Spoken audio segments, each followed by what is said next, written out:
Hey guys, welcome to our channel that is Law for Beginners. So today we'll be seeing the topic that is making of the Constitution. So Bharat का संविधान कैसे बना, किसने बनाया, किसको idea आया, किसने इम्प्लीमेंट किया और कैबिनेट में कौन कौन लोग थे जिन्होंने हमारे कॉन्स्टिट्यूशन को पूरी तरीके से बनाया, तो हम देखेंगे मेकिंग ऑफ द कॉन्स्टिट्यूशन में। थोड़ा पीछे चलते हैं। 1934 में एम.एन. रॉय करके एक रेडिकल एडवोकेट थे जिनको ये आइडिया आया था कि इंडिया का खुद का एक कॉन्स्टिट्यूशन होना चाहिए। वो एक्चुअली लिबर्टी और इक्वालिटी पे काम करते थे, तो और ब्रिटिश के रूल इंडिया में देख के उनको ये बिल्कुल अच्छा नहीं लगता था कि ब्रिटिश अपना रूल हम इंडियंस पे चलाते हैं। तो इनको लगता था कि इंडिया के खुद के रूल्स, खुद के लीडर्स, खुद के रेगुलेशंस होना चाहिए जो हम अपने लोगों के लिए रख सकते हैं।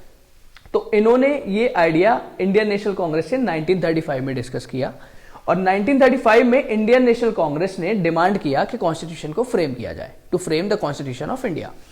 अब 1942 में एक्चुअली जो 7 साल का गैप है, इसमें फ्रीडम फाइटर्स स्ट्रगल कर रहे थे और हम लोग काफी पास जा रहे थे इंडिपेंडेंस के, और ब्रिटिश थोड़ा दूर होता जा रहा था। एक्चुअली ब्रिटिश उस टाइम वीक होता जा रहा था।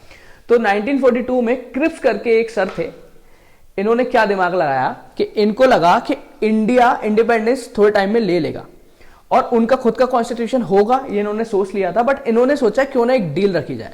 वो डील क्या थी देखते हैं। इन्होंने बोला कि इंडिया को हम उनका कॉन्स्टिट्यूशन बनाने देंगे, उनके लीडर्स इलेक्ट करने देंगे, लेकिन इंडिया वर्ल्ड वॉर 2 में ब्रिटिश को सपोर्ट करेगा। और उनका ये प्रपोजल बहुत ही अच्छी तरीके से रिजेक्ट कर दिया गया। अब हम आगे देखते हैं 1946 में क्या हुआ। अब वापस से 4 साल में हम लोग और ज्यादा क्लोज आ गए थे। बहुत सी चीजें हुई थी, वो हम हिस्ट्री में पढ़ लेंगे, बट कॉन्स्टिट्यूशन में नहीं। तो 4 साल में वापस क्या हुआ, कॉन्स्टिट्यूएंट असेंबली फॉर्म की गई। अब कॉन्स्टिट्यूएंट असेंबली कैसे फॉर्म की गई, एक्चुअली जब क्रिप्स का प्रपोजल रिजेक्ट कर दिया गया था तो हम लोग और स्ट्रांग हो गए थे अपनी पावर्स को लेके। तो उसके बाद एक कैबिनेट मिशन प्लान का रिकमेंडेशन आया और उस रिकमेंडेशन में यह था कि जो टोटल स्ट्रेंथ होगी मेंबर्स की जो कि कॉन्स्टिट्यूशन बनाएंगे वो 389 मेंबर्स की होगी, जिसमें 296 मेंबर्स ब्रिटिश इंडिया से होंगे और 93 प्रिंसली स्टेट से होंगे।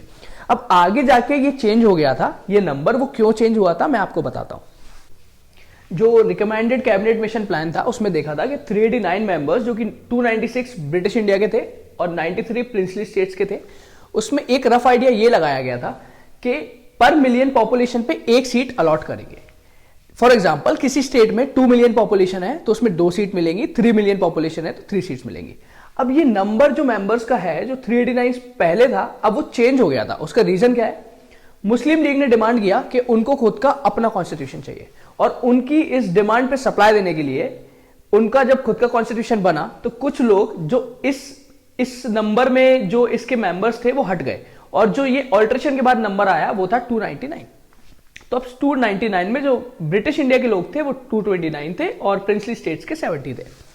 अब जो पहली मीटिंग हुई थी कॉन्स्टिट्यूएंट असेंबली की वो 9 दिसंबर 1946 में हुई थी। ये डेट आप याद रख लेना। और कहां हुई थी, न्यू दिल्ली में।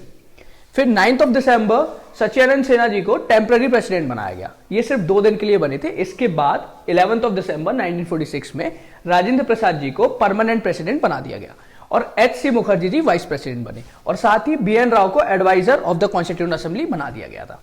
अब बी.एन. राव जो चेयरमैन थे एडवाइजरी कमेटी के, उन्होंने क्या किया, एक क्वेश्चनएयर प्रिपेयर किया और जो कॉन्स्टिट्यूएंट असेंबली के मेंबर्स थे उन्होंने इस क्वेश्चनएयर को फिल किया, अपने आंसर्स दिए और इन ड्राफ्ट उसके बाद हमारा कॉन्स्टिट्यूशन फ्रेम किया गया। अब जो इंडियन कॉन्स्टिट्यूशन प्रिपेयर किया गया था उसको देखने के लिए 29 अगस्त 1947 में एक 7 मेंबर की कमेटी फॉर्म की गई, जिसके जो चेयरमैन थे वो बी.आर. अंबेडकर जी थे और रेस्ट 6 ऑफ द मेंबर्स थे गोपाल स्वामी अयंगर जी, अलादी कृष्ण स्वामी अय्यर जी, doctor KM. Munshi ji, Syed Mohammad Sadulla, N. Madhavrao, TT. Krishnamachari. तो इन 7 मेंबर्स ने मिलकर ये कॉन्स्टिट्यूशन को लुक आफ्टर किया और आगे फिर कॉन्स्टिट्यूशन का क्या हुआ हम देखते हैं। और ये जो 7 लोग हैं इनको आप मॉडर्न हिस्ट्री में काफी डीपली इनके बारे में पढ़ सकते हैं। इनका बहुत ज्यादा कंट्रीब्यूशन है इंडिया के इंडिपेंडेंस में और हमारे कॉन्स्टिट्यूशन के फॉर्मेशन में। तो नवंबर 4, 1948 को फाइनल ड्राफ्ट ये दिया गया बी.आर. अंबेडकर जी के द्वारा। बी.आर. अंबेडकर जी ने 4 नवंबर 1948 को फाइनल ड्राफ्ट दिया और जो ड्राफ्ट था ये पास कब हुआ, इसकी एक्चुअली 3 रीडिंग्स हुई। 3 रीडिंग के बाद ये पास हुआ और ये पास हुआ 26 नवंबर 1949 में। ये डेट्स आप याद रख लेना, कभी भी एग्जाम में पूछी जा सकती है। तो 284 मेंबर्स एक्चुअली इन्होंने आउट ऑफ 299 मेंबर जो हमने देखा था उसमें से 284 मेंबर्स ने ही एक्चुअली कॉन्स्टिट्यूशन को साइन किया।